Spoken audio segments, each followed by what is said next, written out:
ಅದಕ್ಕೆ ಉತ್ತರ ಕೊಟ್ಟಿದ್ದೀನಿ ಅಂತ ಅನ್ಕೊಳ್ತೀನಿ.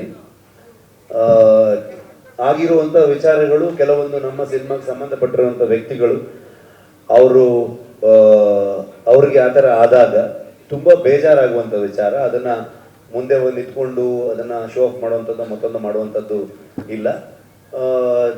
ತುಂಬಾ ಬೇಜಾರಾಗುವಂಥದ್ದು, ತುಂಬಾ ಮಿಸ್ ಮಾಡ್ಕೊಳ್ತೀವಿ ಇವತ್ತು.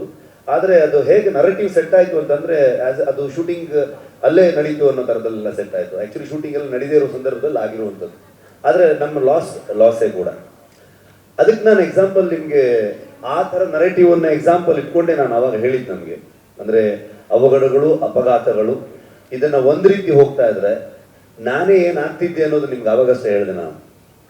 ನಾನು ಅದರಿಂದ ಆಚೆಗೆ ಬಂದೆ, ಅದನ್ನ ಬದುಕಿ ಬಂದಿದ್ದೀನಿ ಅಂತಂದ್ರೆ, ಅಥವಾ ನನಗೇನು ಆಗಿಲ್ಲ, ಅಥವಾ ನನ್ನ ಇಡೀ ತಂಡದಲ್ಲಿ ಯಾರಿಗೂ ಏನು ಆಗದೆ ಎಲ್ಲರೂ ಇಷ್ಟು ಜನರು ಇಷ್ಟು ವರ್ಷ ಕೆಲಸ ಮಾಡಬೇಕಾದ್ರೆ ಸರ್ವೇ ಸಾಧಾರಣದಲ್ಲಿ ಈ ಒಂದು ಸಣ್ಣ ಫಂಕ್ಷನ್ ಮಾಡ್ತಿರ್ಬೇಕಾದ್ರೆ ಏನಾದರೂ ಹೆಚ್ಚು ಕಮ್ಮಿ ಇರುತ್ತೆ.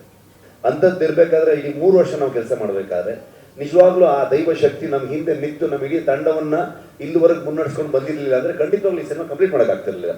ಅಷ್ಟು ಟಾಸ್ಕ್ಗಳಿತ್ತು, ನಮಗೆ ಅಷ್ಟು ಎಫರ್ಟ್ ಹಾಕಬೇಕಾಗಿತ್ತು. ಹಗಲು ರಾತ್ರಿ ನಾವು ಫೇಸ್ ಮಾಡಿರೋದು ಏನ್ ಗೊತ್ತಾ, ಅದು ಮಾಧ್ಯಮದಲ್ಲಿ ಕೂತು ಒಂದು ಮೀಡಿಯಾ ಮುಂದೆ ನಾವು ಅದನ್ನ ಹೇಳೋದಕ್ಕೆ ಪದಗಳಿಲ್ಲ. ಅದಕ್ಕೆ ಅದು ನಮ್ಮ ಅನುಭವಕ್ಕಷ್ಟೇ ಬರಬೇಕು ಅದು. ಹಾಗಾಗಿ ಎಲ್ರಿಗೂ ಎಕ್ಸ್ಪೀರಿಯನ್ಸ್ ನೀವು ಕೇಳಿದ್ರೆ ಫ್ರೇಮ್ ಮಾಡೋಕ್ಕಾಗಲ್ಲ ಅದನ್ನ. ಐ ಥಿಂಕ್ ನಾನೇ ಎಕ್ಸಾಂಪಲ್ ಅದಕ್ಕೆ.